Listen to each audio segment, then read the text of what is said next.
Kali ini kita bakal ngomongin alur film berjudul One on One yang rilis pada tahun 2014. Film ini mengisahkan tentang pembunuhan seorang remaja yang mengakibatkan 7 gangster kriminal diburu oleh 7 orang agen psikopat. Dari film ini, rasa-rasanya kadang penjara tidak lagi dibutuhkan karena pembunuhanlah satu-satunya solusi. Pemainnya pun gak kalah keren. Di sini ada aktor Ma Dong Seok yang pernah bermain di The Gangster, The Cop, The Devil. Dia juga muncul di film ini. Oke, daripada kelamaan, yuk kita mulai. Film ini diawali pada tanggal 9 Mei ketika seorang remaja perempuan bernama Oh Min-ju dibuntuti oleh sekelompok pria. Tak lama kemudian sekelompok pria itu membunuh Oh Min-ju dengan brutal. Wajah Oh Min-ju dibekap dengan kuat hingga napasnya habis dan akhirnya meninggal. Setelahnya, salah satu dari mereka menelepon seseorang dan melaporkan bahwa misi itu telah selesai. Suatu hari, seorang pria bernama Oh Hyun sedang berkencan dengan kekasihnya. Setelahnya, ia mengantar wanita itu pulang. Namun saat akan pergi, Oh Hyun malah ditangkap oleh 2 orang pria berseragam tentara. Oh Hyun kemudian dibawa ke sebuah markas tempat berkumpul komplotan berpakaian tentara yang mereka sebut Shadow, yang sebenarnya adalah komplotan agen psikopat. Di sana Oh Hyun bertemu dengan si bos agen psikopat yang memaksanya mengakui apa yang dulu ia lakukan pada tanggal 9 Mei. Karena tak kunjung mengaku, Oh Hyun pun disiksa habis-habisan. Wajahnya ditenggelamkan dan kepalanya dipukuli dengan kayu yang dipasangi paku.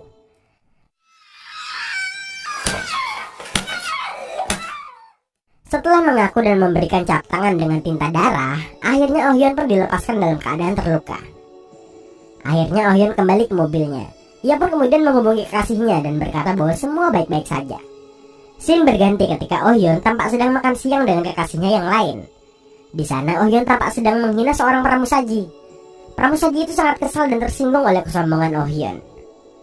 Kemudian seorang pria bernama Jung Yi sedang makan bersama istrinya yang tengah hamil. Di hadapan istrinya, Jung Yi tampak berbeda sehingga istrinya merasa gelisah dibuatnya.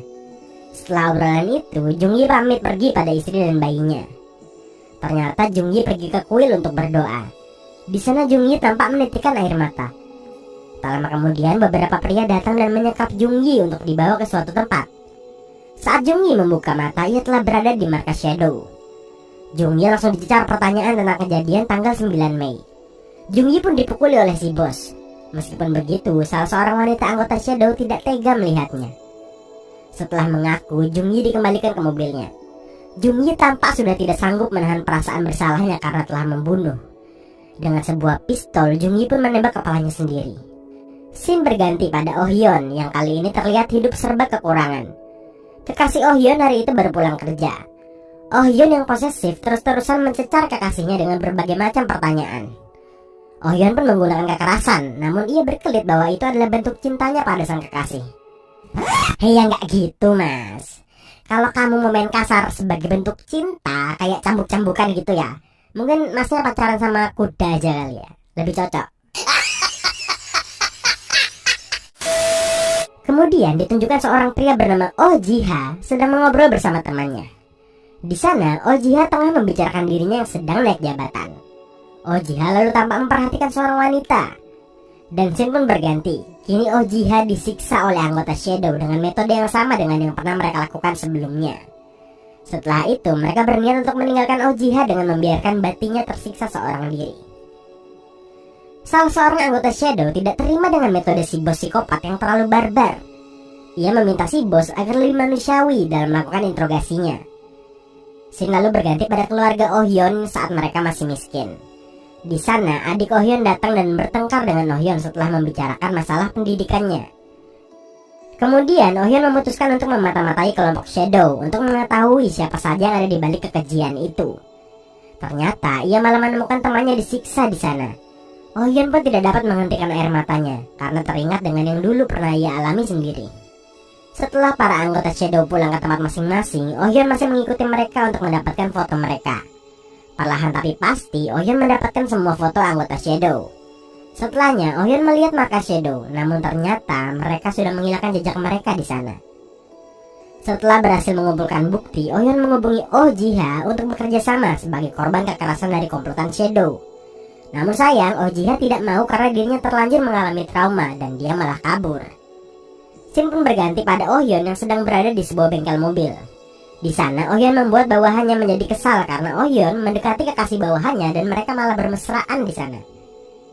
Hingga suatu ketika si bos agen psikopat menemui bawahannya di tempat si bawahan bekerja sebagai pramusaji.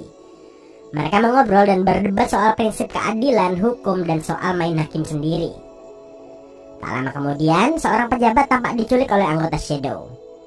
Pria itu langsung kembali ditanya juga soal kasus 9 Mei. Di sini si pria disiksa dengan disetrum.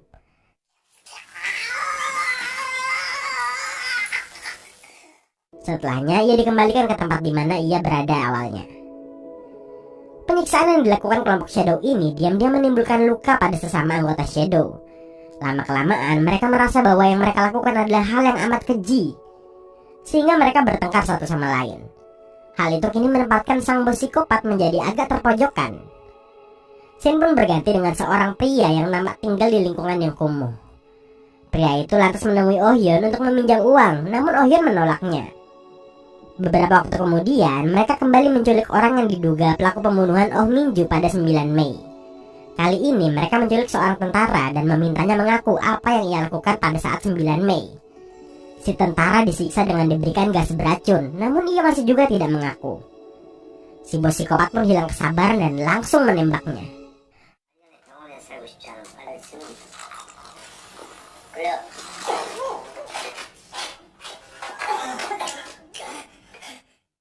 Penembakan itu sontak membuat para bawahannya hilang kesabaran. Mereka tidak menduga jika si ketua akan membunuh seseorang, padahal mereka sendiri berjanji tidak akan membunuh. Setelah kejadian itu, sang psikopat mencoba mendekati anak buahnya lagi dengan menemui mereka satu persatu. Beberapa di antara mereka masih sedikit curiga sekaligus takut dengan si bos.